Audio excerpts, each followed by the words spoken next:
Olá, irmãos, graça e paz, que o Senhor abençoe a sua casa, abençoe você.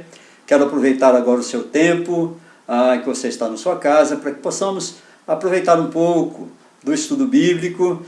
Eu quero voltar a essa prática da quarta-feira, ou no máximo quinta-feira, passando semanalmente por sua casa, para que possamos aproveitar um pouco o nosso tempo com o estudo bíblico. Nós deixamos de fazê-lo presencialmente desde o início da pandemia, e agora, sabendo que isso ainda vai durar algum tempo, resolvi trazer para os irmãos o nosso estudo bíblico. Eu quero que você aproveite bastante, que você, junto com os irmãos que não tinham muito o costume de estar conosco, mas que você agora aproveite o estudo bíblico. Nós estamos estudando agora o livro de Romanos. Nós já estudamos integralmente a primeira carta de Paulo aos Coríntios.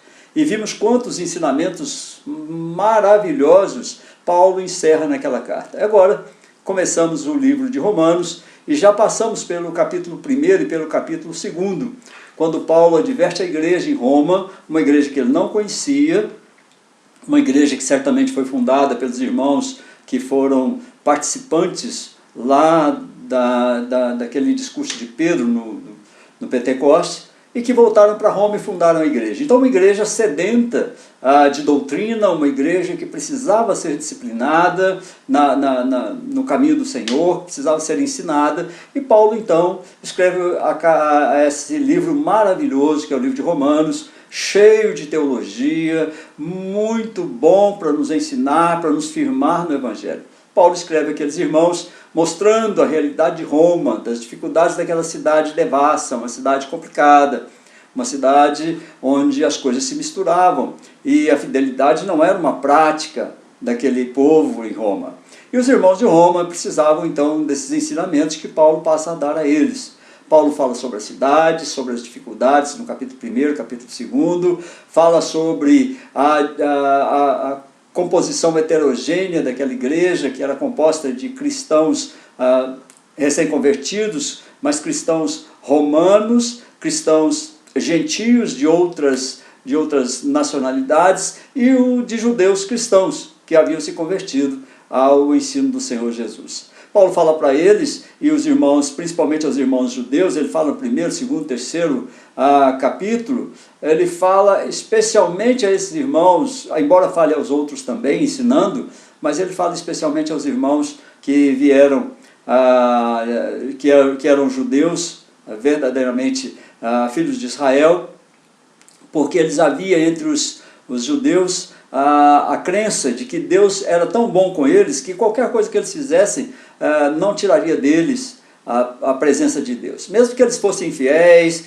que eles fizessem todas aquelas orgias romanas, mesmo que eles fizessem o que quisessem, Deus não retiraria deles a salvação. Para eles, a salvação era ligada não à pessoa, mas principalmente à nação. A salvação era da nação. E Paulo vem então explicar a eles, nesse 1º capítulo, no 2º capítulo, e agora no 3º capítulo, que nós vamos ver hoje, explicar que não é bem assim, não é? Paulo diz claramente a eles, olha, todos pecaram, todos estão longe da presença do Senhor, e se não fosse a misericórdia e a graça do Senhor em Cristo Jesus, ninguém seria salvo. Não só o ímpio, não só o gentio, mas também até o próprio povo de Deus não seria salvo caso não houvesse sobre eles a misericórdia de Deus. Então vamos ler no capítulo 3, no versículo 1, eu vou hoje até o versículo 20. Na próxima semana nós continuamos e vamos assim desenvolver todo o livro, se Deus assim nos permitir. Então, no capítulo 3, no versículo 1 ao versículo 20, a palavra do Senhor diz o seguinte: qual é, pois, a vantagem do judeu? Ou qual a utilidade da circuncisão? Muitas sobre todos os aspectos, principalmente porque aos judeus foram confiados os oráculos de Deus. E daí? Se alguns não creram, a incredulidade deles irá desfazer a fidelidade de Deus? De maneira nenhuma. Seja Deus verdadeiro e mentiroso todo homem, segundo está escrito, para seres justificados nas tuas palavras e venhas a vencer quando fores julgado. Mas se a nossa injustiça traz à lume a justiça de Deus, que diremos? Porventura será Deus injusto por aplicar a sua ira? Falo como homem. Certo que não. Do contrário, como julgará Deus o mundo? E se por causa da minha mentira fica em relevo a verdade de Deus para a sua glória, por que sou eu ainda condenado como pecador? E por que não dizemos, como alguns caluniosamente afirmam que o fazemos, pratiquemos males para que venham bens? A condenação destes é justa. Que se conclui, temos nós qualquer vantagem? Não, de forma nenhuma, pois já temos demonstrado que todos, tanto judeus como gregos, estão debaixo do pecado, como está escrito, não há justo nenhum sequer. Não há quem entenda, não há quem busque a Deus. Todos se extraviaram, a uma se fizeram inúteis. Não há quem faça o bem, não há nenhum sequer. A garganta deles é sepulcro aberto, com a língua urdem engano. Veneno de víbora está nos seus lábios. A boca eles a têm cheia de maldição e de amargura. São os seus pés velozes para derramar sangue. Nos seus caminhos há destruição e miséria. E desconheceram o caminho da paz. Não há temor de Deus diante de seus olhos. Ora, sabemos que tudo o que a lei diz aos que vivem na lei, e diz para que se cale toda a boca, e todo mundo seja culpável perante Deus, visto que ninguém será justificado diante dele por obras da lei, em razão de que pela lei vem o pleno conhecimento do pecado. Esse é o texto que nós vamos agora pensar um pouquinho a respeito dele. Ao ler esses primeiros versículos do capítulo 3, pode nos parecer que Paulo esteja contradizendo o que acabaram de falar, ou seja, de que Deus não faz acepção de pessoas, de que tanto o judeu como o gentio são culpáveis diante de Deus, sendo ambos alvo da mesma justiça, sem qualquer privilégio. Agora ele diz que os judeus têm algumas vantagens por serem o povo de Deus. Olhando para o comentário escrito por Barclay, um piedoso do século XVI, XVII, que escreveu a respeito de todos os livros do Novo Testamento, principalmente do Novo Testamento, mas depois se perdeu, deixou de ser um piedoso e quase se perdeu nos caminhos do ateísmo por causa das suas ideias e por causa daquilo que ele passou a crer.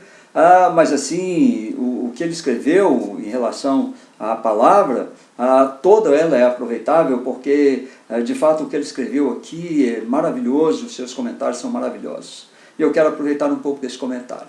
Então ele chama para que nós pensemos a respeito desse texto, e entendamos esse texto como se Paulo estivesse falando com alguém que se opusesse ao seu ensino. Ou seja, eu estou falando e a pessoa está respondendo. Fica mais fácil entender quando a gente coloca assim. Então Paulo começa, não é? O opositor, essa pessoa que está diante de mim, que eu estou falando para ela, talvez seja você fazendo essas perguntas, não é? Nós perguntando e Paulo respondendo. A pergunta primeira não é? Qual, pois, a vantagem do judeu, qual a utilidade da circuncisão? E Paulo diz, né, claramente que há muita vantagem. Essa pessoa podia colocar e dizer assim, olha, o resultado de tudo que você disse é que não há diferença entre gentios e judeus, que estão exatamente na mesma posição. É isso que você realmente quer dizer, Paulo? E Paulo diz assim, não, de maneira nenhuma, não é isso que eu quero dizer. Eles não estão na mesma posição. Os oráculos de Deus, a palavra de Deus foi dada aos judeus. A salvação vem dos judeus. É isso que Paulo diz. Ele diz assim, olha, de maneira nenhuma. De maneira nenhuma. Ou seja, de maneira nenhuma são todos iguais entre judeus e gentios. Dos judeus vem a salvação, vem Cristo Jesus. Então eles têm certas vantagens. A eles foi dada a palavra, a eles foram dados oráculos de Deus, como diz Paulo. Qual é então a diferença? Você pode perguntar, ou eu posso perguntar, e Paulo vai responder. Por um lado, os judeus possuem o que os gentios nunca tiveram diretamente. Os mandamentos de Deus foram dados aos judeus, não foram passadas aos gentios. Não é? Diretamente aos judeus foi passada a lei e todos os mandamentos de Deus. E aí nós perguntando, nós podemos dizer, concordo, eu sei que tudo foi dado aos judeus. Deus tratou primeiramente com os judeus, depois com o mundo inteiro, mas o que ocorre se algum dos judeus desobedece então esses mandamentos, se eles forem fiéis a Deus e caírem sob a condenação de Deus? O que acontece? Se eles receberam mandamentos, se eles forem fiéis a Deus, os judeus agora, Paulo, estão dizendo que eles são privilegiados, que eles vão ser salvos, façam o que fizer. Você acaba de dizer que Deus deu aos judeus uma posição especial, uma promessa especial. Agora você diz que pelo menos alguns judeus estão sob a condenação de Deus? Será que Deus quebrou a sua promessa, se manifestou, portanto, injusto, indigno de confiança? Paulo diz para essa pergunta, que poderia trazer isso, dizer, olha, Deus quebrou a promessa, porque se ele prometeu à nação judaica toda a sua salvação, prometeu Deus mandamentos, deu a eles uma posição, uma promessa especial, como é que pode algum desses judeus serem condenados? Você está dizendo então que alguns vão ser condenados. Será que Deus quebrou sua promessa? Deus foi injusto, indigno de confiança? Porque os judeus confiaram na promessa. Paulo vai dizer assim, olha, longe disso. O que isso mostra é que Deus não tem favoritismo com ninguém.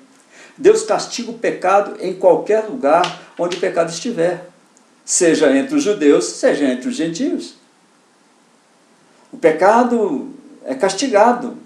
O pecado merece o castigo, a repreensão de Deus. E Deus dá a repreensão ao pecado. O fato de Deus condenar os judeus infiéis é a melhor prova da justiça absoluta de Deus. Se da nação santa, da nação escolhida, da nação privilegiada, da nação que recebeu a promessa, alguns nessa nação serão condenados porque creem nas obras da lei, creem que podem ser salvos pelas obras da lei, e não conseguem cumprir a lei completamente, são infiéis, quebram os mandamentos de Deus, e Deus os condena.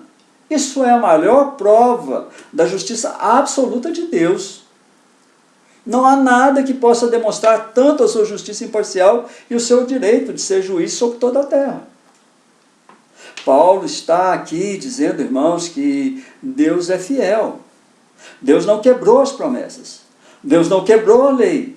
E Deus não aceita nem mesmo dos judeus, a raça de onde vem Cristo Jesus, mesmo dessa raça que foi escolhida para ser progenitora do Salvador, mesmo dessa raça, aquele que quebra os mandamentos será condenado. Então, aquele que pergunta poderia dizer, certo, então tá bom. Tudo que você conseguiu demonstrar então, é que a minha desobediência deu a Deus uma oportunidade para demonstrar sua justiça. Você está dizendo que a minha infidelidade deu a Deus uma maravilhosa oportunidade de manifestar a sua fidelidade. Então, por que me chamar de pecador por isso, se eu estou dando a Deus uma oportunidade de mostrar a sua justiça? Meu pecado é algo bom, é excelente, deu oportunidade a Deus para mostrar quão bom Deus é. Certamente, não podem condenar o homem por ter dado a Deus a oportunidade para demonstrar a sua justiça. Ou seja, o opositor aqui, esse que conversa com Paulo, esse que argumenta com Paulo, ficticiamente, nós estamos dizendo assim, porque Paulo dá uma expressão e exige uma resposta que ele mesmo dá, ele está dizendo, olha, então, essa demonstração de justiça de Deus não pode me punir, não pode trazer para mim condenação pelo meu pecado, porque meu pecado deu oportunidade para Deus ser bom. Se ele me dá o perdão, é porque ele é bom. Então eu não posso ser condenado por causa do pecado, se o meu pecado dá a Deus a oportunidade de exercer sua justiça. E Paulo diz assim, esse seu argumento é desprezível. Há muito pouco peso nesse argumento. Assim que você termina de dizer isso, você dá a Deus a oportunidade de mostrar que você não passa de um paureador, alguém que só conversa. Você não tem razão alguma. O que Deus confiou aos judeus foram mandamentos, não privilégios. Deus deu, irmãos, aos judeus mandamentos, não privilégios. O Deus dos judeus é o Deus dos gentios. A salvação dos judeus é a salvação dos gentios. A salvação prometida desde antes da fundação do mundo, desde antes de todas as coisas, providenciada no tempo oportuno pelo Cordeiro Santo de Deus, é uma salvação que atinge, ou que poderia atingir toda a raça humana, independente de qualquer qualificação racial. Está dizendo, olha, não é porque vocês foram uma raça de onde proveio a salvação, de onde veio Cristo Jesus, uma raça que recebeu mandamentos, que vocês serão salvos por eles. Os mandamentos são a lei de Deus. E a lei mostra o pecado pela impossibilidade de cumprimento. Então Deus não é injusto. E o seu pecado não faz de você um homem bom aos olhos de Deus, porque deu a Deus a oportunidade de exercer sua justiça. O que Deus confiou aos judeus, a sua raça, foram mandamentos, não foram privilégios. Deus disse a eles, olha, vocês são um povo especial, recebam a lei. Agora vocês devem levar uma vida especial. Então, irmãos, aqueles que recebem os mandamentos de Deus, aqueles que amam a Deus, que recebem a salvação de Cristo Jesus, é um povo especial. Nós somos um povo especial, irmãos. Mas por causa disso, diz Paulo, porque nós somos especiais, porque recebemos de Deus mandamentos, Deus não nos deu privilégios, a gente precisa levar uma vida especial, uma vida maravilhosa dentro daquilo que Cristo nos ensina. Deus não disse, olha, vocês são um povo especial, pode fazer o que agradar a vocês. Longe disso, não foi isso que Deus disse, é o que o Paulo está dizendo para eles, longe disso. Deus não disse que vocês são um povo especial, que receberam os mandamentos, portanto vocês podem fazer o que vocês quiserem. Não, Deus não disse isso, irmãos. Deus disse, vocês são um povo especial, portanto devem fazer o que eu quero. Ou seja, se você recebe mandamentos, se você recebe essa atenção especial de Deus, não é para que você faça aquilo que está na sua vontade, no centro da sua vontade, mas fazer aquilo que Deus quer que você faça. Essa eleição especial de Deus trazia também um dever especial, e não uma isenção especial do dever. Não é isso. Deus não deu a eles a isenção. Deus deu a eles a possibilidade, a capacidade de receberem os mandamentos de Deus. Portanto, deveriam viver uma vida que glorificasse o nome do Senhor. Quão bom seria se o povo que deu origem a esse amor especial de Deus, essa raça que recebeu de Deus tão grande visitação, que trouxe à luz e que trouxe ao mundo o Salvador de todo ser humano que crê nele. Quão bom seria se eles se dobrassem diante do Senhor. Esse texto traz então duas verdades universais. A raiz de todo pecado é desobediência, irmãos. Todo pecado é desobediência a Deus. Quando o orgulho coloca a vontade do homem contra a vontade de Deus, aparece o pecado. Se não houvesse desobediência, não haveria pecado. É porque nós desobedecemos a Deus. Então, a vontade de Deus é soberana.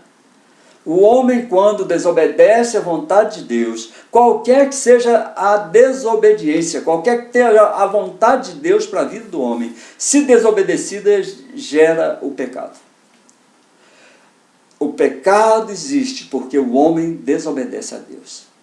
Uma vez que o homem pecou, ele manifesta uma imaginação para justificar o seu pecado. Aqui, os judeus lá de Roma e os judeus convertidos, eles criam que por serem da raça de Abraão, por serem aqueles que deram origem ao Salvador, Jesus Cristo, então eles poderiam pecar à vontade, poderiam fazer o que quisessem.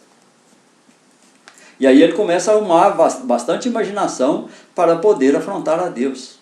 Aqui nós nos confrontamos, não é? Nos encontramos com um argumento que aparece de vez em quando no pensamento religioso. O pensamento era que o pecado dá a Deus uma oportunidade de demonstrar ao mesmo tempo a sua justiça e a sua misericórdia. Ou seja, Deus pune o pecado, mas a sua misericórdia para com aquele que é salvo faz com que ele aplique essa misericórdia sobre esse homem, e Deus demonstra então tanto a sua justiça quanto a sua misericórdia. Portanto, o pecado, então, nesse ponto de vista, seria bom, uma coisa boa, porque tem bons resultados. Ou seja, eu peco, mas aí eu dou a Deus uma oportunidade de aplicar a sua justiça e logo após a sua misericórdia. Na realidade, irmãos, quando o homem peca, o que necessita não é de imaginação para justificar seu pecado. Quanta imaginação, irmãos, nós temos para justificar os nossos pecados. Pensa aí, pensa comigo. Você já imaginou muita coisa para justificar seu pecado diante de Deus? Deus, eu pequei, mas foi por causa daquilo, disso. Fui levado por isso, por aquilo. Havia tantas circunstâncias que eu não pude resistir. Teve tantas coisas. Tantos espaços que foram dados dentro do meu lar para que eu procurasse outro. A minha imaginação ficava mexendo comigo, porque aquilo que eu queria eu não tinha, aquilo que eu não poderia. Então, Deus, agora o Senhor, foi bom eu ter tido esse tipo de comportamento, porque agora o Senhor pode aplicar a justiça do Senhor, mas aplique também a misericórdia me dando perdão. Irmãos, quando o homem peca, a sua necessidade não é ter imaginação para justificar o seu pecado.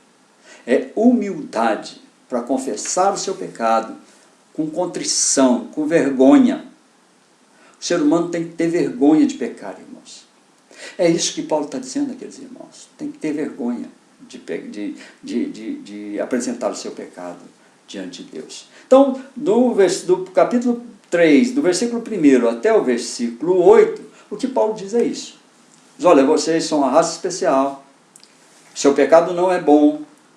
Não imaginem coisas para justificar o pecado de vocês diante de Deus. Deus não faz acepção de pessoas. Deus pune o pecado, embora seja misericordioso. E aí do versículo 9 até o versículo 20, ele vai falar de um mundo sem Cristo Jesus. Irmãos, o que Paulo vai dizer a eles é exatamente como é que é o mundo sem Cristo Jesus. Nesses versículos, do versículo 9 até o versículo 20, Paulo vai dizer a eles exatamente como é que pode ser um mundo sem Cristo Jesus. A resposta de Paulo foi então que tanto judeu como gentio, sem Cristo, estão sob o domínio do pecado. Não é? Todos, tanto judeus como gregos, diz Paulo no versículo 9, ele diz assim, olha, tanto judeus como gregos estão debaixo do pecado. Não é a raça que te livra do pecado. É a falta de Cristo que te leva ao pecado.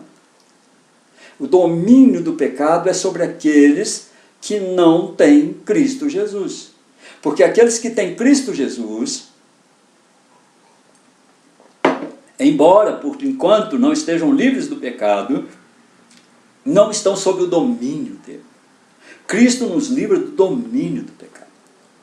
Nós somos agora capazes de resistir ao pecado. É isso que Paulo está dizendo. E a fala que Paulo utiliza para dizer estar sob o pecado é sugestiva.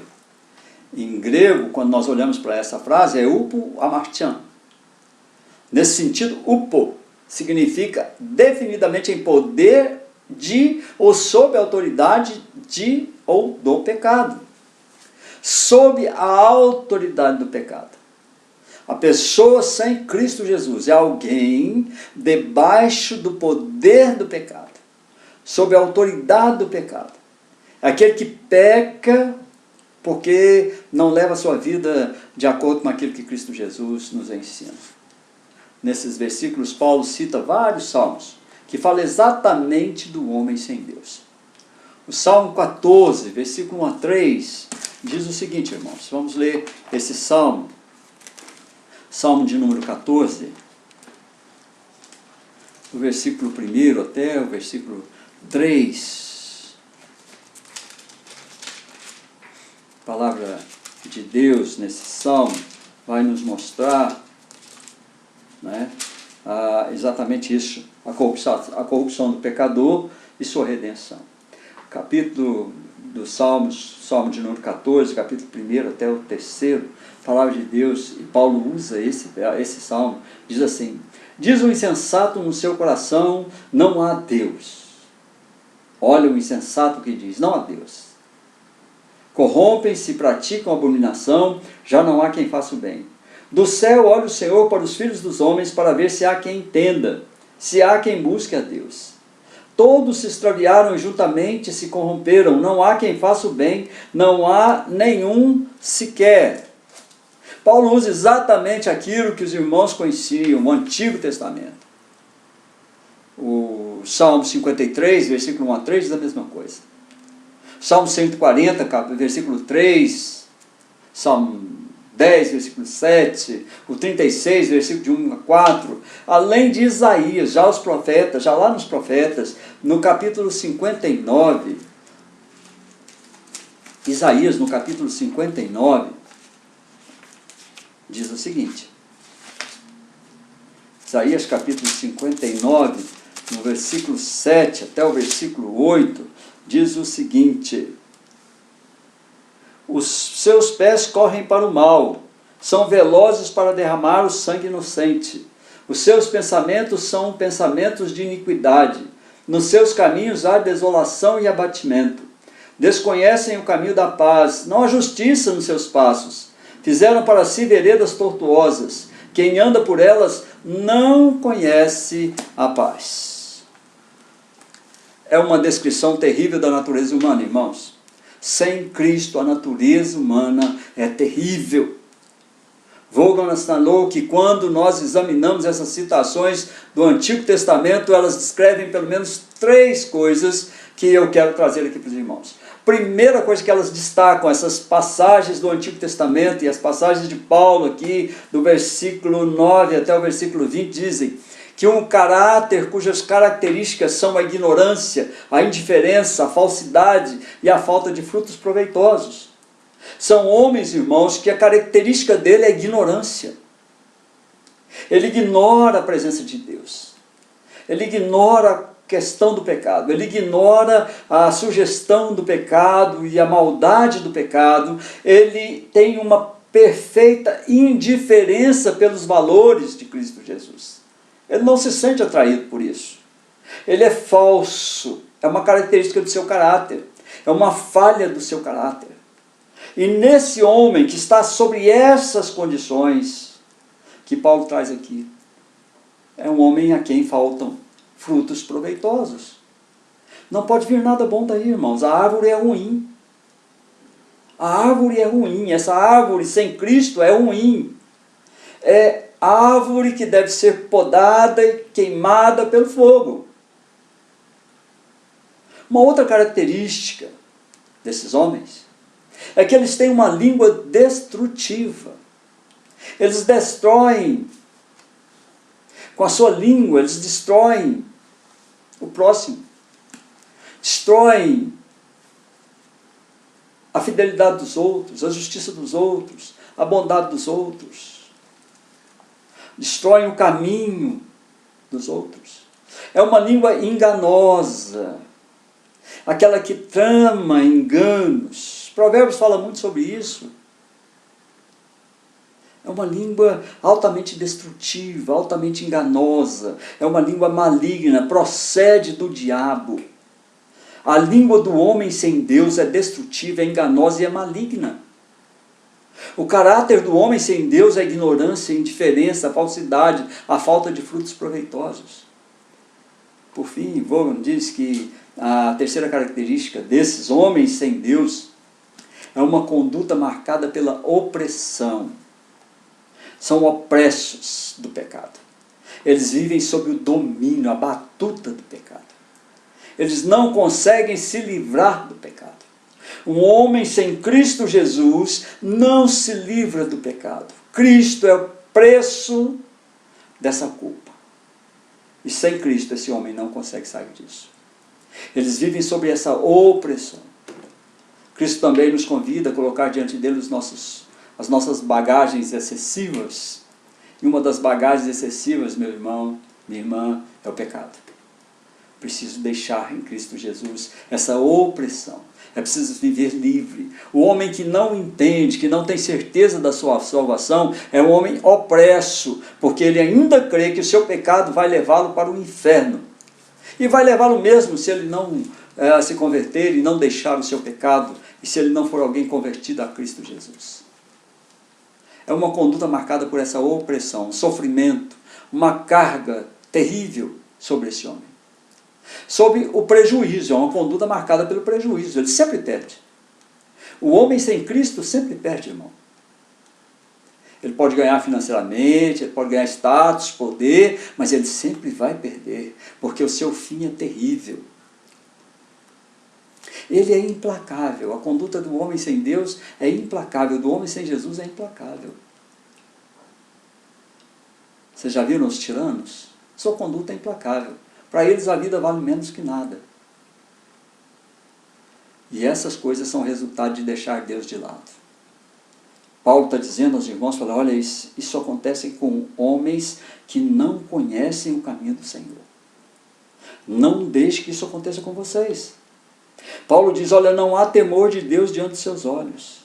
Nos seus caminhos tem destruição, eles desconhecem o caminho da paz, a boca está cheia de maldição, de amargura, os pés correm para derramar sangue, a garganta deles é um sepulcro aberto, com a língua urdem engano, veneno de víbora está nos seus lábios. Todos se extraviaram, todos se fizeram inúteis, não há quem faça o bem, não há nenhum sequer, diz o Velho Testamento e o Novo Testamento, quando Paulo repete aqui, não há quem entenda, não há quem busque a Deus. Irmãos, o homem precisa buscar a Deus, e Paulo está dizendo isso para a igreja naquela época, e eu quero trazer para você, dizendo para a igreja dessa época. Precisamos de Cristo Jesus, irmãos, precisamos de Deus. Em Deus nós podemos mudar. Paulo nunca subestimou o pecado do homem, nunca subestimou também o poder redentor de Cristo Jesus. O pecado no homem é uma marca, uma pressão, um prejuízo, uma maldade. Paulo nunca disse que esse pecado era bom, que isso podia livrar o homem, que não era tão terrível assim. Ele nunca fez isso. Ele sempre tratou o pecado como pecado, e a igreja precisa tratar o pecado como pecado. Mas também, Paulo nunca subestimou o poder redentor de Cristo Jesus. Cristo pode dar perdão a qualquer desses pecados. Cristo pode mudar o ser humano de qualquer situação como essas que estão aqui. Cristo muda aquele que não entende, aquele que não busca a Deus. Quando ele busca Cristo Jesus, Cristo muda o coração desse homem. Se não há justo nenhum sequer, Cristo justifica o pecador diante de Deus. Se todos se extraviaram, se todos se fizeram inúteis, se não há quem faça o bem nenhum sequer, Jesus muda a história desse homem. Se a garganta desse homem é um sepulcro aberto, se com a língua ele urde veneno, engano, se ele é mau de lábios, se a boca dele é suja, Cristo pode mudar esse homem. Se a sua boca é cheia de maldição, cheia de amargura, se os pés correm para derramar sangue, se nos caminhos há destruição e miséria, se desconhece o caminho da paz, se não há temor de Deus diante de seus olhos, Cristo Jesus veio para mudar essas coisas, tirar esse homem que antes não conhecia Deus para um homem que agora conhece, teme e anda nos caminhos do Senhor. Paulo cria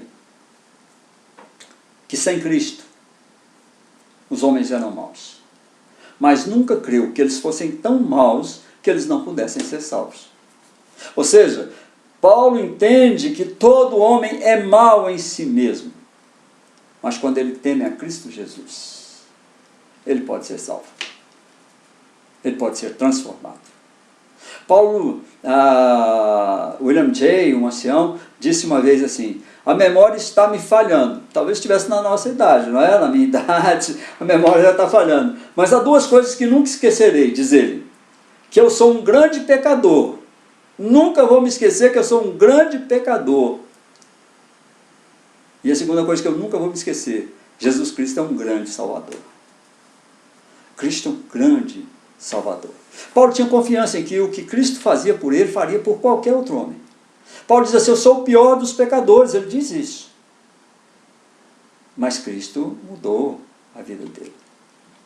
Então, irmãos, nós precisamos, encerrando esse nosso primeiro capítulo 3 até o versículo 20, depois a gente vai começar no 21 na próxima semana, pensar algumas coisas a respeito disso. O que nós precisamos pensar é, Israel é a nação que recebeu de Deus os grandes mandamentos.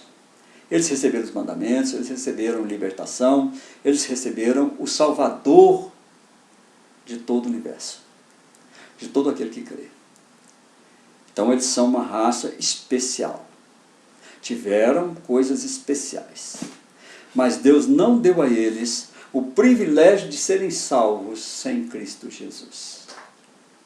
Porque pelas suas obras, por aquilo que pudessem fazer, pela sua religiosidade, ninguém pode ser salvo. O homem só pode ser salvo confessando Jesus Cristo como seu Salvador. E por pior que seja o homem, pior que seja o seu caráter, pior que seja a sua condição de vida, pior que seja tudo aquilo que ele tem, irmãos, nós precisamos crer que Jesus pode salvar esse homem. Se Deus me salvou como um grande pecador que eu sou, que eu fui, que eu serei, eu tenho certeza que Deus pode salvar qualquer outro pecador que se arrependa dos seus pecados. Eu quero orar com você, irmão, te chamando para fazer comigo esses estudos, te chamando para estar comigo nessas quartas-feiras ou quintas-feiras, quando for mais conveniente, eu vou definir ainda. Mas que você esteja comigo nos estudos bíblicos. Se você que não tinha a oportunidade de estar na igreja, tem agora uma maravilhosa oportunidade de ler um pouquinho a palavra de Deus. Leia o capítulo 3, do versículo 1 ao 20, compare com aquilo que você vai ouvir, que você tem ouvido de mim, que você ouviu agora, e entenda que todos os homens são pecadores, mas todos podem ser salvos se crerem em Cristo Jesus. E todos aqueles que creem precisam ter certeza da sua salvação. Porque Cristo é capaz de salvar. Cristo é o grande Salvador. Eu quero que você vá lá no canal, não é? Faça sua inscrição lá, você vai receber por lá. Faça sua inscrição, irmão, porque você vai me ajudar. Fazendo a sua inscrição, quando nós chegarmos a 100 inscritos no canal, nós vamos poder fazer isso ao vivo. Então, quando nós voltarmos lá na igreja, mesmo um dia ou outro, eu quero fazer alguns estudos ao vivo, montar talvez uma sala para nós podermos fazer as gravações. São oportunidades que a quarentena está nos dando. Então vá lá no canal e se inscreva, me ajude lá para que nós tenhamos 100 inscritos e a partir de então mais de 100 inscritos, e a partir de então nós possamos fazer isso ao vivo e nós possamos trazer para você esse nosso estudo de forma completa, todas as quartas-feiras ou quintas-feiras. Um abraço para você, fique com Deus, Deus te abençoe nesse final de semana, seja Deus gracioso para com você. Olha aí a questão dos homens sem Deus, essa condição de pecador sem Jesus. Repense, que privilégio, que alegria, que bênção Deus te dá, movendo seu coração em direção ao Cordeiro, em direção àquela cruz do Calvário. Deus abençoe sua vida, abençoe a vida da sua família. Fique com Deus. Boa semana. Não se esqueça, vá lá no canal. Um abraço. Estou com muita saudade dos irmãos. Deus nos abençoe. Seja assim, todas as quartas-feiras nós possamos estar juntos para a honra e glória do Senhor. Quero orar por você. Senhor, nosso Deus e nosso Pai, obrigado, ó Deus, pelo estudo da Tua Palavra. O Senhor é bendito e gracioso. Obrigado, Deus, porque o Senhor nos alimenta da Tua verdade. Faça assim com a Tua igreja, meu Deus, que nós possamos ter tempo para apreciar a verdade do Senhor em termos de estudo. Que nós sejamos capazes de estar diante de Ti, ó Deus, com alegria nessa quarta-feira, podendo, ó Deus, estudar um pouco da Tua Palavra. Para aqueles que forem olhar em outros dias, ó Deus, que a Tua Palavra seja tão poderosa e tão valiosa como está sendo agora. Que todos possam, ó Deus, diante de Ti curvar as suas cabeças. Que os nossos crentes, ó Deus, sejam crentes de verdade. Sejam crentes no Senhor Jesus. E assim, ó Deus, a sua salvação seja definida irretratavelmente, selada pelo sangue do Cordeiro. E selada pelo Espírito Santo de Deus que habita o coração de cada um dos meus irmãos agora. Que nós tenhamos coragem para ter uma vida diferente. De sermos pessoas diferentes. E de enfrentarmos todas as coisas, com a paciência, com a graça e com a misericórdia do Senhor Jesus. Amém, Jesus. Amém. Fique com Deus, irmãos. Até a próxima, querendo Deus.